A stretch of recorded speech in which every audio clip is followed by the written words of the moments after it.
All right, y'all. So my presentation is from Gridlock to Problem Solving, Practical Considerations for Bridge Building and Civil Discourse. If that doesn't interest you, get out of this room and go to the one you meant to go to. My name is Henry Pitts. I am the Partnerships Manager with Unify America. We are a nonprofit bridge building organization that is committing to addressing and de-escalating polarization in politics and fostering a culture of deliberative dialogue across ideological lines. A little bit about myself. I'm a 2015 CU Boulder grad. I'm an alumni of a US Senate campaign, a US congressional campaign, a gubernatorial campaign. I've worked in nonpartisan grassroots lobbying. I've done an academic fellowship, the Fears Fellowship. I worked as a third-party political consultant, and now, of course, I'm the partnerships manager with Unify America. And let me open up the chat in case it was something that pertained to me. Nope, good. All right, or not good. You can ask me questions. Moving forward, if my screen will unfreeze. Perfect. All right, so some of our goals today. I want you all to learn about the belief cycle, and we're going to be discussing that with an analogous example from the world of sport. We're going to identify and name some strategies for creating a successful civil dialogue, and we're going to discuss some very common bad habits and examples of bad faith rhetoric. And I'm not going to put anyone on the spot, but it's all stuff that we all tend to do. I hate to say it. And finally, we are going to learn about contact theory, and we're going to discuss how some of those learning and insights might apply to you. And we're going to use an analogous example from what is arguably the one organization on the planet which absolutely requires cohesion, collaboration, and communication to survive, much less succeed. So moving forward, oh boy, see, it's always when I'm doing a presentation that my computer gets jumpy. So in terms of interactions between people, they do not occur in a vacuum. They are informed by prejudices. They're informed by every relevant previous reaction. So if you're a Democrat, your interactions with Republicans in the past will impact every interaction you have with a Republican in the future. If you're on social media, your previous reactions with other people on there will impact how you interact with them, whether it be Twitter, TikTok, Instagram, Facebook, you name it. A culture arrives. If you're at work, work norms begin to set in. If you're with your family norms. If you're in a relationship, your relationship norms. And those very beliefs will impact the amount of investment you're willing to make into any given situation or endeavor, whether that be emotional investment, psychological, professional, with your money, with your labor, with your time. And that level of investment directly impacts the odds of success or a favorable outcome, which creates a feedback loop, but we'll get to that later. And then finally, I'm sure you've all heard the corny, hackneyed lines before, where there's a will, there's a way, dream it to believe it, imagine what is possible and make it happen. But really, that is true. And if we want to dig deeper, there is an actual crystalline framework which can completely adjust what falls within the realm of realistic expectation. So to give you all a real life example, well, first let me frame it out like this. So belief, that is going to be your prejudices, your personal history, your level of commitment, whether it's a commitment by choice or ambition, or whether it's a commitment by necessity. For example, if you're on a boat and that boat goes down, you are going to be highly committed to swimming very strongly. However, that's not because you're ambitious about swimming, that's because it's a necessity. However, not just belief in ourselves, but also belief in our opposition. You know, how do we perceive our opposition's level of commitment? How do we perceive our opposition's history, their prejudices? Moving forward, potential. That's where that investment comes in. The time, the money, the labor, psychology, emotion, standards of behavior, expectations of behavior. These are all made in conjunction with our perceived opponent's investment or potential. So if we see our opponent investing a great deal, we might be inclined to invest a great deal. If we see them investing very little, we might tone it down a bit. Finally, action. That is the time where the investments you have made, the potential stage, are compelled into actions with the strength and persistence which your level of belief will allow. So it's a conjunction of the amount of belief you have with the amount of potential you have accumulated. Finally, results. That is a direct product of the investments coupled with the level of belief brought into action. So it is, of course, naive to believe that our efforts exist unilaterally or in a vacuum. And my cat just jumped on the computer, of course. And I don't know, can you all still hear me? Thumbs up. Okay, she hit like all the keys at once, so I don't know what she did. Oh yeah, as we occurred, nothing occurs in a vacuum. There are oppositional forces. We can't say that, oh, if you believe in it, it will always work. No, you will have people opposing you at times.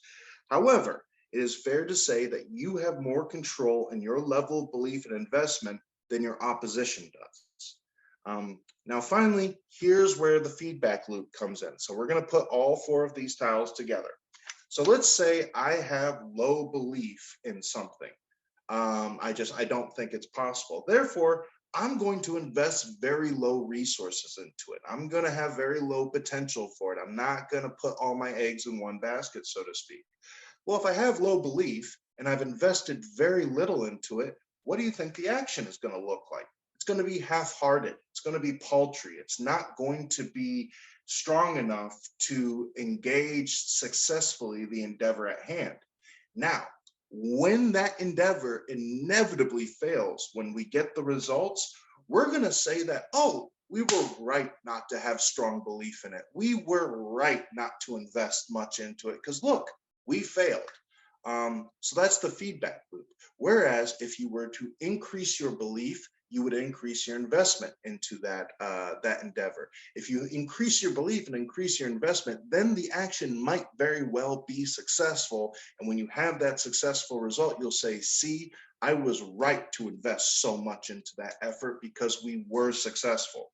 So low belief, low investment, you're pretty much doomed to fail. But there's a feedback loop there. So now we're going to see what that looks like in action. And okay, I think I do know what she did. She turned off my mouse. There we go. All right. So the example I'm going to use is the 4-minute mile. In all of recorded history, no man or woman has run an official 4-minute mile. By official, I mean timed by officials on a regulation stopwatch on a regulation track. Yes, perhaps someone in the Paleolithic or Neolithic era may have done it while trying to outrun a saber-toothed tiger. We don't know, but no one was there to record it. Now, with the precedent that no one in history has ever broken a 4-minute mile, don't you think it would take an extraordinary amount of belief to think it was possible? Now, belief alone obviously wouldn't be enough to break through that species-wide barrier in human athletic achievement.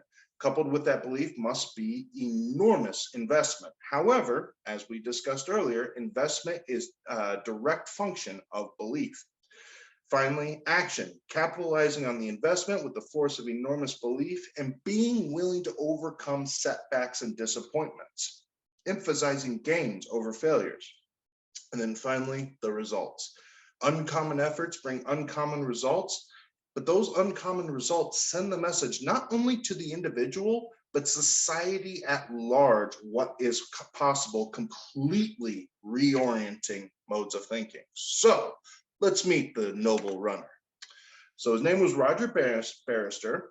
And as I mentioned, breaking the 4-minute mile had never been done before. However, Bannister's later writings make it abundantly clear that it would be possible if one were to train more ingeniously and effectively than anyone in history. Similarly, we often commit ourselves to causes in which we have enormous belief. For example, I work for a group that is committed to de-escalating polarization and replacing partisanship with problem solving. That's no small task. I've had plenty of people look at me like I was crazy for doing that. However, I have belief in our mission because, as part of my personal experience, I worked in criminal justice reform in Oklahoma, the most conservative state in America. And as a result of our efforts, a year after we started working, Governor Stitt issued the single largest single day commutation in American history. He released the most prisoners in one day than anyone in US history, in the most conservative state in America. I mean, things can be done if you invest yourself into it. So that's please. See, my computer is just so jumpy today. So obviously Bannister did not break the record in a day, a week, a month, or even a year. It took years of training and devotion. However, due to his inordinately high level of belief, Bannister was willing to do things which other runners were not willing to do. Like, for example, adopting interval training regimen. I had to look up what that means. But back in his day, people used to think that if you ran the mile, the way you trained for it was to just run miles. Run a mile, that's your event, so go run it. No, he broke up the mile into its individual parts. He would train 40 yards, 100 yards, 200 yards, and then go back, train 40, 100, 200.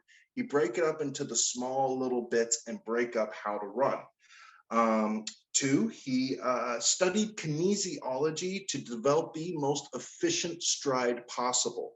So he not just trained on the track, he trained in the classroom. Two, he adopted new breathing techniques in order to maximize blood oxygen levels.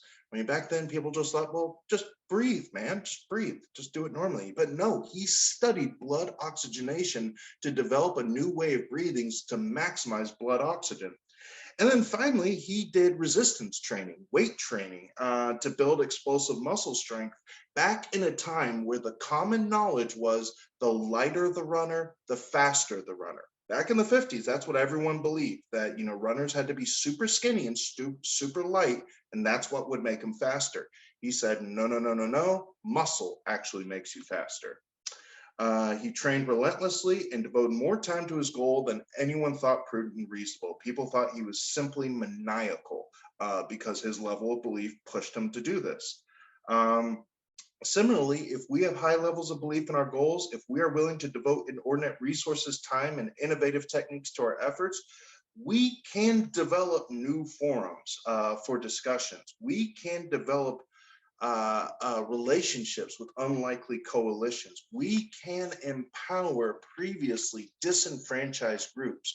We can create new modes of thinking which empower the voiceless, which redistribute influence in our society to those who had previously and quite maliciously been denied access. These things are possible, but you do have to have enormous amount of belief into it and invest your time and effort into it, but it is possible. So moving forward, from 1952 to 1954, Bannister set about breaking the record. However, as mentioned before, he suffered a great number of setbacks, but he persisted, as his level of belief ensured that setbacks only hardened his devotion.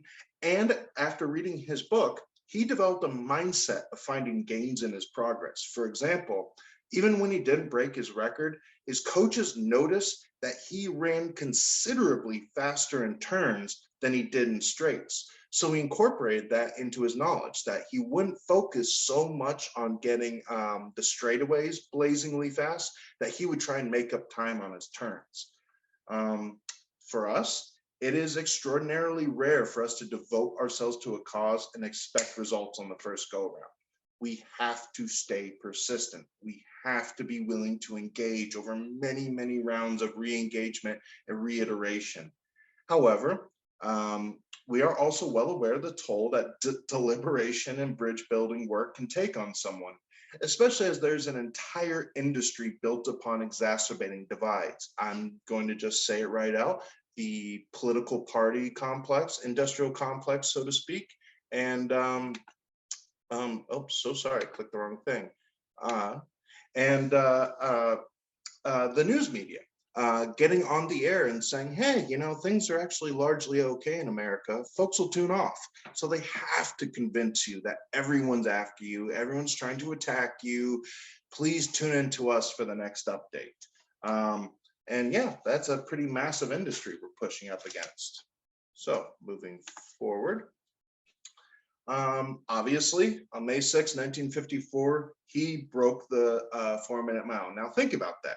Human beings had been on Earth for about 200,000 to 220,000 years, and they hadn't managed to break it. Finally, in 1954, he broke it. Now, here's the funny part. Since he did that, over 1,200 athletes have accomplished the task. Think about that, 220,000 years of people not being able to do that. He breaks the 4-minute mile, 1,200 athletes in what we're coming on about 70 years now. Now, granted, it is still considered an extraordinary accomplishment, but once one man's extraordinary amount of belief, coupled with extraordinary investment of resources, aka potential, finally broke through that barrier and showed what was possible. Now, the fact that it had never been broken before, but once he did it, more than 1,200 people have managed to do it, kind of shows that the 4-minute mile was not a physical barrier. It wasn't even a physiological barrier. It was a psychological barrier.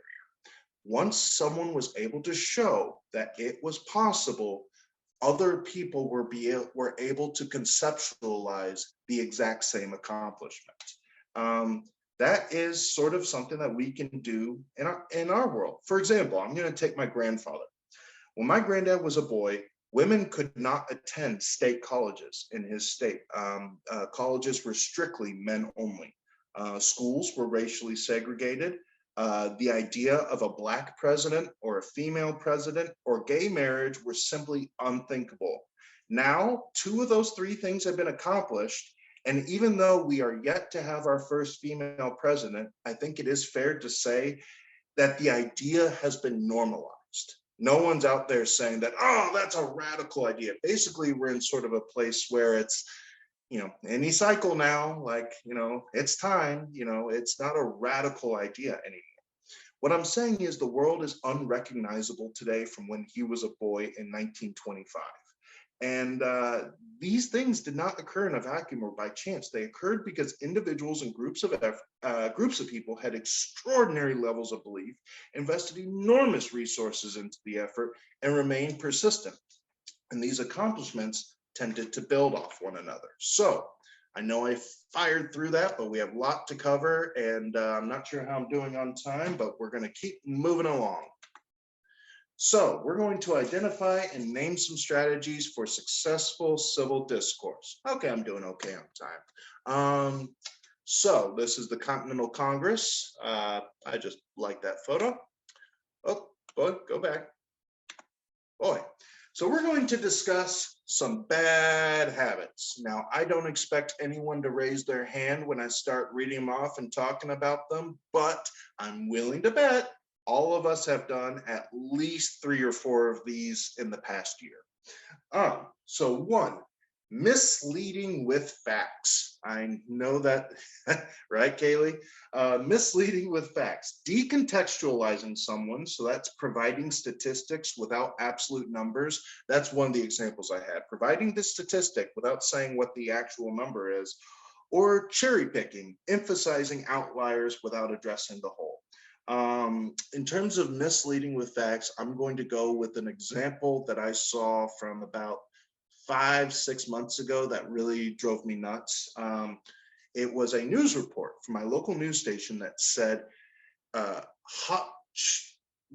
child hospitalizations for COVID have increased 200% over the past month. Now, that sounds pretty horrible. 200%? That's a lot. You want to know what the actual numbers were? 1 to 3, which, if that's your child, that is horrible. I am not mitigating the pain and struggle of that family and all that. However, when you say it's increased 200%, my thought is, oh my God, we're in this massive upswing. This is horrible. We need to get masks back on, go back to lockdowns. Whereas 1 to 3, it's a little bit different. So it's kind of misleading with facts on that. 2, white hat bias. White hat bias is basically, we are good, therefore anything we do must be good. It's sort of a kind of the moral warrior, which, you do have to be cognizant of the idea that even if you have the best intentions, you can inflict severe harm upon people.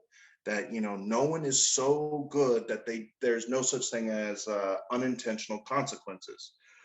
Straw man argument, I'm sure we're all familiar with that. That's where you fabricate a farcical argument, present it as your opponent's, and easily dismantle it as you present your argument as correct. All you have to do is open Twitter. You will see one within the first 5 tweets. Yeah, it's just full of straw man arguments, and it's just a very bad habit. Ad hominem, I'm sure we're all familiar with that one. It's like, well, I'm not going to listen to that guy. He's a Democrat. Or I'm not going to listen to him. He's a Republican. You're not addressing the person's actual argument. You're not addressing what they actually said. You're just saying, one of them. So we're all familiar with that. Moving the goalposts. I think we're familiar with this one as well. I will tell you about one from my personal life. I've seen moving the goalpost when it came to policies for reducing recidivism. So this was during discussion. A man asked me, can you prove to me that policy will reduce recidivism rates? It was basically releasing people who had committed drug crimes and putting them in rehab rather than prison. And they said, can you prove to me that will reduce recidivism? And I said, yes, I can. Here are some academic papers from 8 states that have already done it. Recidivism rate went down. Well, he moved the goalpost to, what will you say to the family when one of those people recommits a crime and hurts someone? It's like, okay, that's moving the goalpost. I cannot guarantee the recidivism rate is going to be 0, but I can guarantee it will go down. That's moving the goalpost. Sanctimony, it's akin to white hat bias, but with a very distinct degree of elitism. It's white hat bias of, I am so good, but not just so good, but you are moral nobility.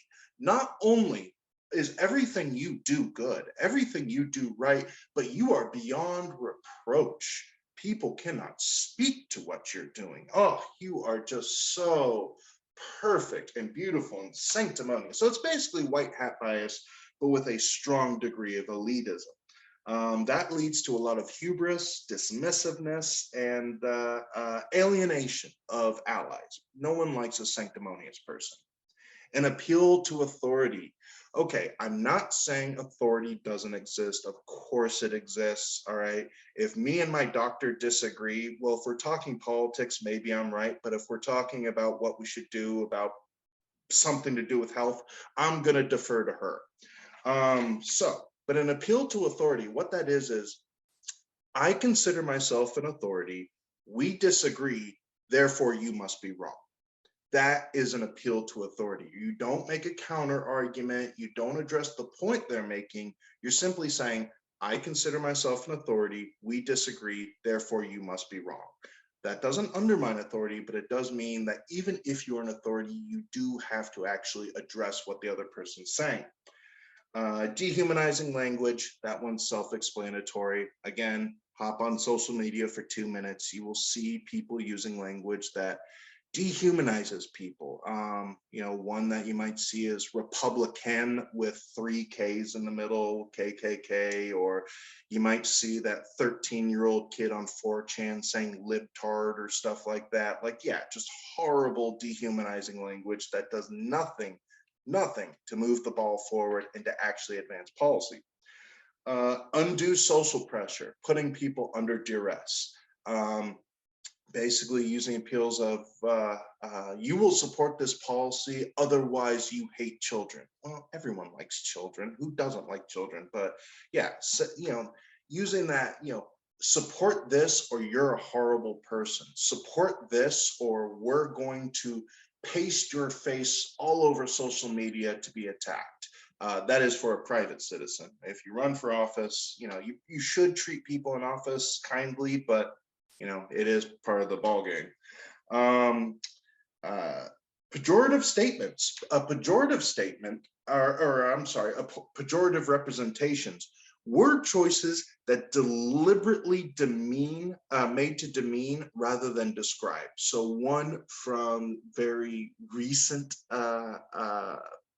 public issue or ongoing public issue is regarding, people who, instead of describing someone as pro-choice, they will say, oh, that person wants to murder unborn children. It's like, no, they don't. They're pro-choice. That's the word they use. Use that. Same with pro-life. They're pro-life. No. They are forced birth. It's like, no, they're pro-life. Like, let's use the representation that they have chosen. Don't deliberately choose pejorative statements. It just breaks down any possible way of bridging the gap between people. Faking empathy and respect. That is basically essentially trying to fast forward an authentic relationship, an authentic interaction. And that's trying to get the benefits of an empathetic dialogue while offering nothing in return to your counterpart. Now, that is very difficult to detect when it's happening to you, but I'm willing to bet, if we're honest, some of us have done this before. Even if it's with like a boyfriend or a girlfriend, where it's like, oh, wow, crazy. Yeah, oh boy, that's awful. Or really secretly, you just want them to shut up. It's like, come on, can we just turn the Netflix on? Like, you complain about this 3 times a week, come on. But no, you fake the empathy, you fake the respect. But you know what? That's not being a good partner to someone. Finally, equivocations and false logic.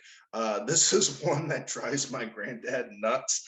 Basically saying things like, if we could go to the moon in a decade, why can't we have a hydrogen fuel cell network in America? It's like, well, because those are 2 totally different things. Like, they're not comparable. Like, of course, yeah.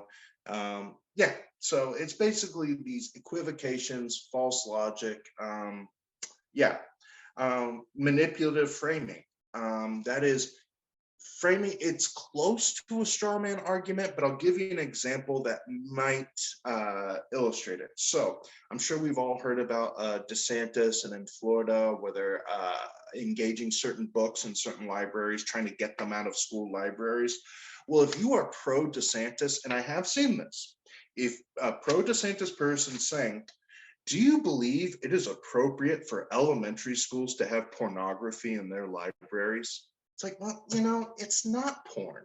Now, we can have a discussion as to whether or not it's appropriate, like adults, but manipulatively framing it like they're putting hustlers in 3rd grade libraries, that's not what's happening here, okay? So, I mean, that's very manipulative framing. Finally, villainization.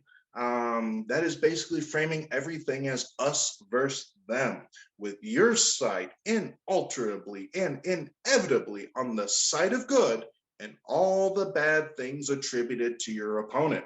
So basically, all the good things came from us and all the bad things came from them, which, I think even among the very best among us, that is just simply not the case. Finally, oversimplification. An example of that is A is linked to B, therefore A is the only cause of B, and or A is the only time you will ever see B. Great example of this that I think we're all familiar with from our history classes is World War I. What caused World War I? The assassination of Archduke Ferdinand. No, that's an oversimplification. It was the assassination of the Archduke. It was also entangling alliances. It was also the fact that European powers thought that war was inevitable. It was also the fact that European powers had been investing billions of dollars in today's money in weapons, and they kind of wanted to try out their toys. Yeah, those 4 factors, and there were many, many more, but those 4 factors, it took 4. Any 3 of them, we wouldn't have had war. 2 wouldn't have had war. 1 wouldn't have had war. It took all 4 to get it done, so to speak. Finally, last but not least, the complexity smokescreen. The example I chose to use for this was diet and exercise. Uh, we can safely say that the way to, stay healthy, stay trim, is to eat a diet, not too much fat, a little bit, some meat, not too much meat, or you could go meatless, just make sure you have enough protein, and eat lots of fruits and veggies. In addition to that, get some exercise, 30 minutes to an hour, walk and all that. Well, then someone will come up to you and say, well, some people have glandular problems. Some people have genetic conditions for obesity. Some people. And yes, you're right. It is a lot, it can be a lot more complex than just eat a good diet and get some exercise. However, that complexity should not be used to say we couldn't possibly know what it takes to lead a healthy lifestyle. Nah, we've kind of figured it out. Yeah, just eat a good diet. I don't, but people should, and get some exercise. I'm kind of good about that, but not really. Yeah. So moving forward, got 15 minutes left. Come on, computer. There we go. So, some ground rules for respectful discourse. All right.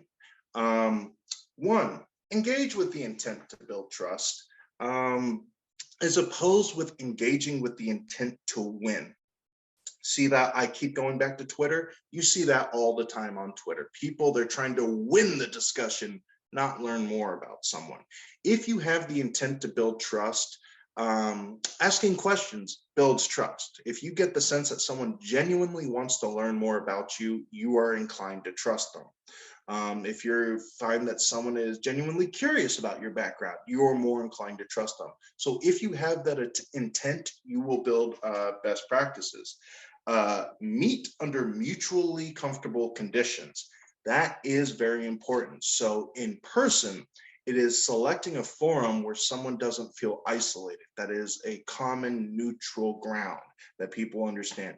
In terms of the online space, it is perhaps ideological balance that could be helpful.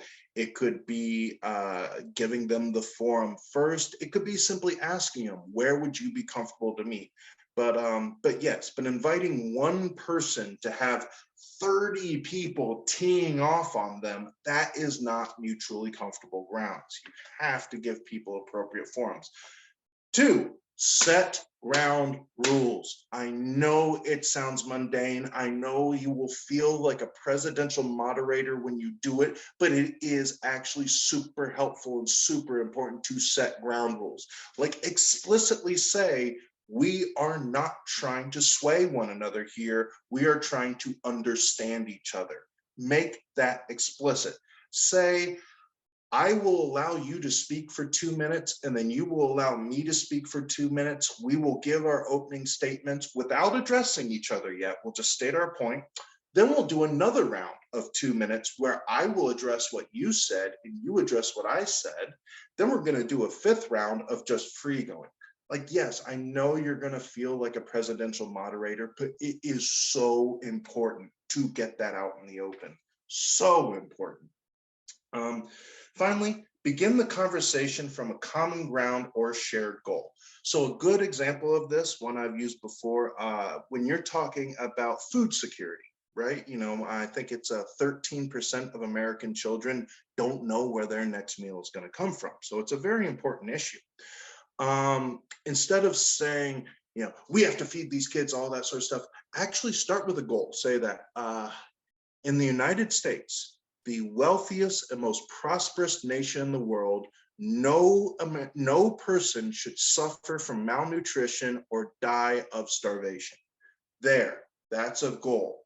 We're not talking policy. We're not talking tactics. We're not talking how we're going to do it.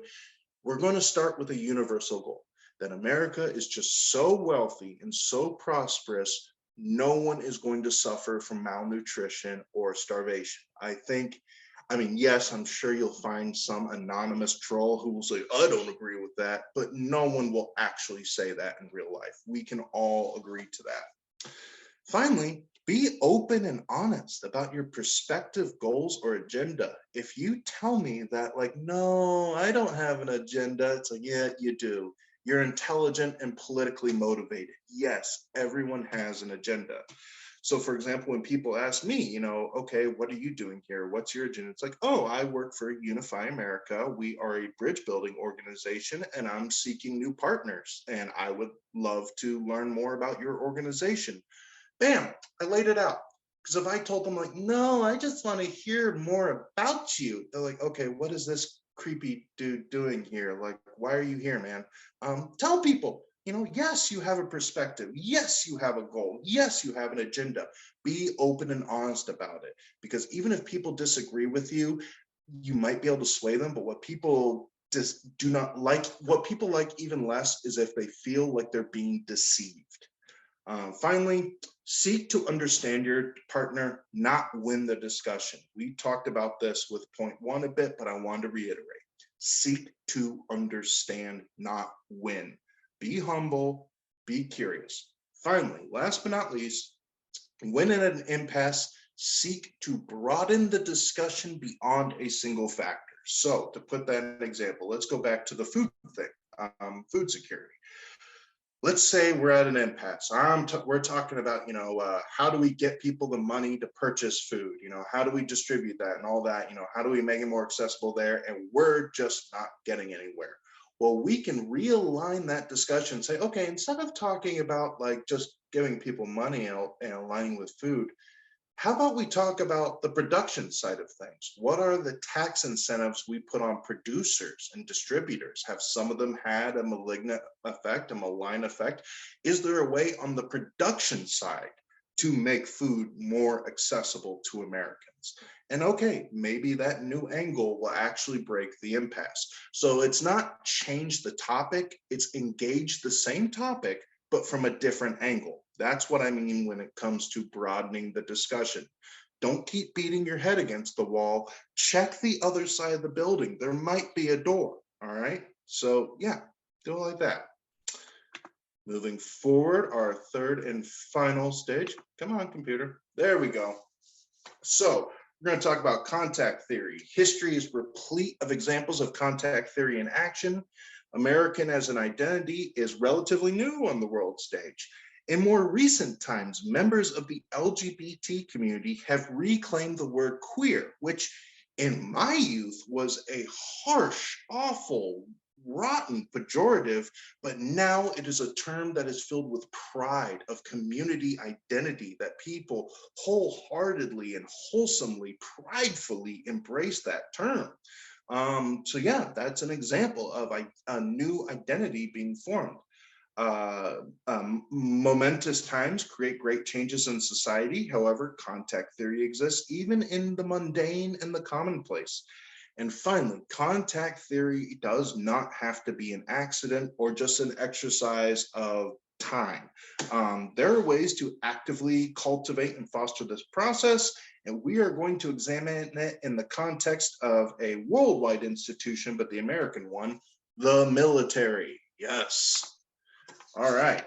So here is the kind of definition of contact theory. Contact theory works by redefining group categories. We break down the monolithic archetypes we have for outgroups, and over time, redefine the categories we have for others, and also formulate a new category based on our shared experience. So contact theory has 4 tenets.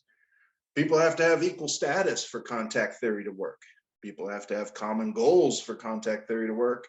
There has to be intergroup cooperation for it to work. And finally, there must be support of shared authorities, customs, laws, and tradition. Now, equality within the group does not necessarily mean a lack of hierarchy or order. You can have hierarchy and order while still maintaining equality.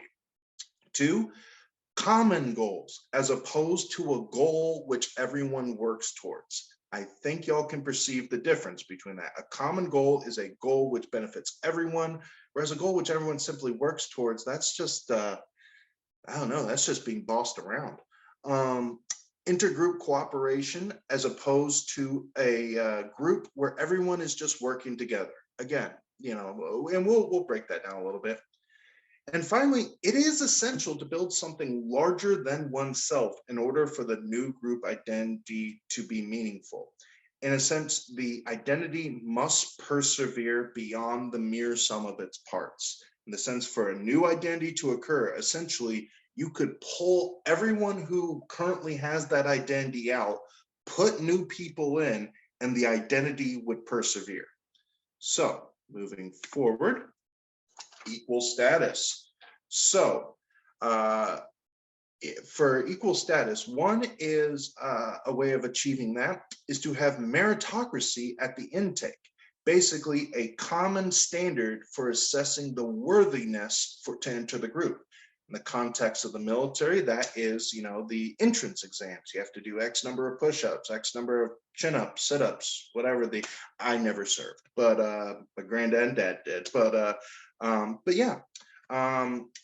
And finally, that's sort of a common public code to get to join the group. Now, there are other examples of this for identity theory. For example, in some societies, there are coming of age ceremonies. So bar mitzvahs, bat mitzvahs. I live in Florida, my sophomore year of high school, lots and lots of quinceañeras. Or no, that was freshman year. Freshman year, quinceañeras for that intake to the identity. In the Catholic religion, confirmation, that's a coming of age ceremony. So lots of identities do have this equal intake built into the identity. Another way of doing it are just ranks, titles, elder status. These are commonly known and well established. They're codified formal methods of advancement. That is kind of important for people. People need to understand, one, what is the status and how did people get that status? It cannot be opaque how that occurs. So within an identity, people understand, okay, why is that person an elder? Well, because they're older than you. That's how it makes sense. And oh boy, got 5 more minutes. I'm gonna fire this off like an auctioneer. Common goals. It's not simply a goal everyone works on. It's a goal that, if achieved, benefits everyone within the group. In the military, defeating a common enemy is, of course, a goal which benefits everyone in the military. In religious groups, it's praising the higher power through completion of that group's rites, that they're all trying to please the higher power. In politically oriented groups, it's simply accomplishing the policy goal which they all share. Common goals can be only identified via open discourse between members of a group in good faith. While this is oftentimes a hierarchical method, if communication permeates up and down through the levels and the levels communicate laterally as well, there is nothing wrong with having hierarchical communication arrangements, so long as the arrangement is designed to facilitate communication, not stifle it. Basically saying that we're trying to organize how information is communicated, not stifle it. Essentially, and I'm sure in your work you've seen this, you don't want everyone screaming at each other and I talk to you about this and I talk to you about that, but no one knows why we're talking to each other. It's like, no. If you have a marketing question, you go to marketing.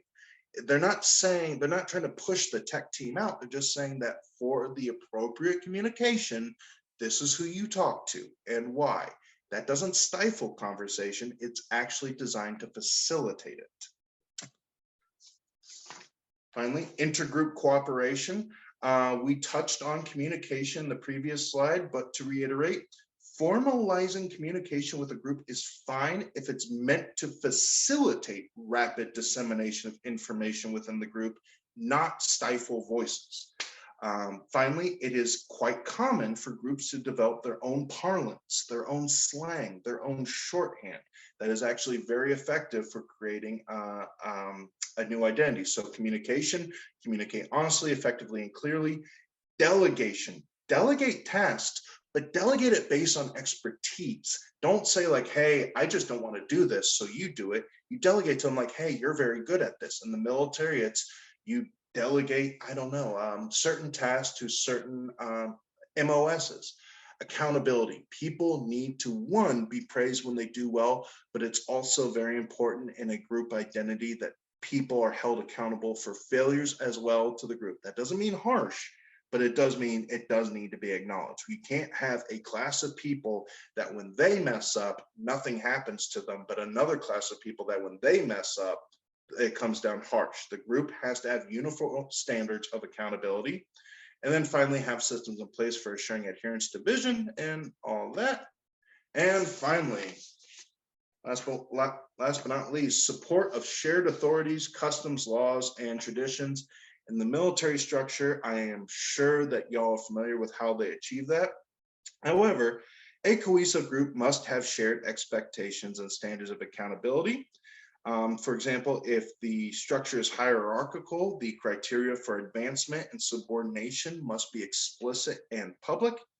And finally, customs and traditions are essential for forming an ethos, a shared identity. They promote institutional awareness and continuity. And that was a bit like what I was describing earlier, that having those traditions, having those customs means that that identity can persevere over time, that no individual or group of individuals are required to maintain it. It can persevere, through time.